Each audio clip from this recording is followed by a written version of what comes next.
আপোনালোকে দেখা পাইছে যে এই সমগ্ৰ অঞ্চলটোত হাজাৰ হাজাৰ বিঘা মাটি খুব কম সংখ্যক পৰিয়ালে দখল কৰি বেসিক্যালি এখন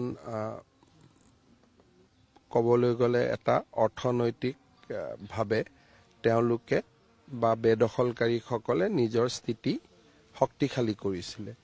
ইয়াতে এটা বস্তু দেখা যায় যে কোনোবা মানুহৰ মাটি নাই কাৰণে ইয়াত অহা নাই, কাৰণ তেওঁলোকে সাধাৰণতে আমি ভূমিহীন মানুহক 3 বিঘা মাটি দিওঁ, 2 বিঘা মাটি দিওঁ, কিন্তু ইয়াত একো গৰাকী পৰিয়ালে 300 বিঘা, 400 বিঘা, 200 বিঘা এই ধৰণে ভূমি তেখেতসকলে অধিগ্ৰহণ বা তেওঁলোকৰ দখলত ৰাখিছিল। স্বাভাৱিকভাৱে মই ভাবো যে ইয়াৰ পৰা মানুহখিনি আঁতৰি গৈছে প্ৰায় 70% মানুহ, আৰু মানুহখিনিও মই ভাবো যে অহা 2-3 দিনত আঁতৰি যাব। তাৰ পিছত জিলা প্ৰশাসন আৰু ফৰেষ্ট ডিপাৰ্টমেণ্টে ইয়াতে বিভিন্ন ধৰণৰ অৰ্থনৈতিক কাম কৰিব পাৰিব। নীতি নিয়মৰ ভিতৰত বিভিন্ন ধৰণৰ মূল্যৱান গছ যিখিনিয়ে আমাক বহুতখিনি অৰ্থনৈতিকভাৱে শক্তিশালী কৰিব পাৰিব, সেই ধৰণৰ কাম আমাৰ স্থানীয় ৰাইজসকলে ইয়াত কৰিব পাৰিব, বন বিভাগে কৰিব পাৰিব, আৰু এটা নিয়ম নীতিৰ পৰিসীমাৰ মাজত থাকি কামবিলাক কৰিব পাৰি। আমাৰ সৰুপথাৰ সমষ্টিত উচ্ছেদ অভিযান হোৱাৰ পিছত গোলাঘাটতো কিছু কাম কৰিবলগীয়া আছে, আৰু এই ধৰণে আমাৰ এখন দীঘলীয়া তালিকা আছে। কিন্তু প্ৰত্যেকটো কাম কৰাৰ আগতে আইন আদালত সকলোখিনি পৰীক্ষা কৰিব লাগে। গতিকে আমাৰ চেষ্টা থাকিব যে এটাকৈ যাতে আমি কামবোৰ খুব সুচিন্তিতভাৱে আমি কৰি গৈ থাকিব পাৰোঁ। আৱেগিকভাৱে যদি ইয়াতো আহক তাতো আহক বুলি গৈ থাকোঁ, কোনোবা দিনা কোৰ্টে কৈ দিব যে আপোনালোক ক'তো যাব নোৱাৰে।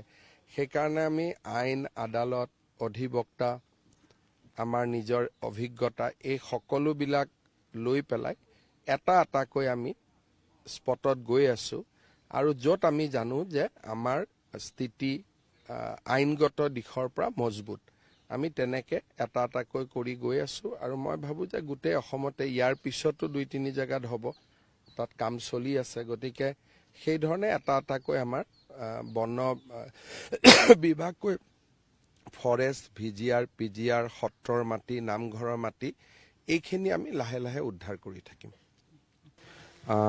আপোনালোকে দেখা পাইছে যে এই সমগ্ৰ অঞ্চলটোত হাজাৰ হাজাৰ বিঘা মাটি খুব কম সংখ্যক পৰিয়ালে দখল কৰি বেসিক্যালি এখন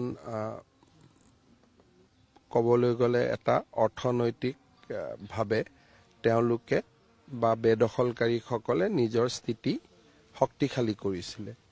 ইয়াতে এটা বস্তু দেখা যায় যে কোনোবা মানুহৰ মাটি নাই কাৰণে ইয়াত অহা নাই, কাৰণ তেওঁলোকে সাধাৰণতে আমি ভূমিহীন মানুহক 3 বিঘা মাটি দিওঁ, 2 বিঘা মাটি দিওঁ, কিন্তু ইয়াত একো গৰাকী পৰিয়ালে 300 বিঘা, 400 বিঘা, 200 বিঘা এই ধৰণে ভূমি তেখেতসকলে অধিগ্ৰহণ বা তেওঁলোকৰ দখলত ৰাখিছিল। স্বাভাৱিকভাৱে মই ভাবো যে ইয়াৰ পৰা মানুহখিনি আঁতৰি গৈছে প্ৰায় 70% মানুহ, আৰু মানুহখিনিও মই ভাবো যে অহা 2-3 দিনত আঁতৰি যাব। তাৰ পিছত জিলা প্ৰশাসন আৰু ফৰেষ্ট ডিপাৰ্টমেণ্টে ইয়াতে বিভিন্ন ধৰণৰ অৰ্থনৈতিক কাম কৰিব পাৰিব।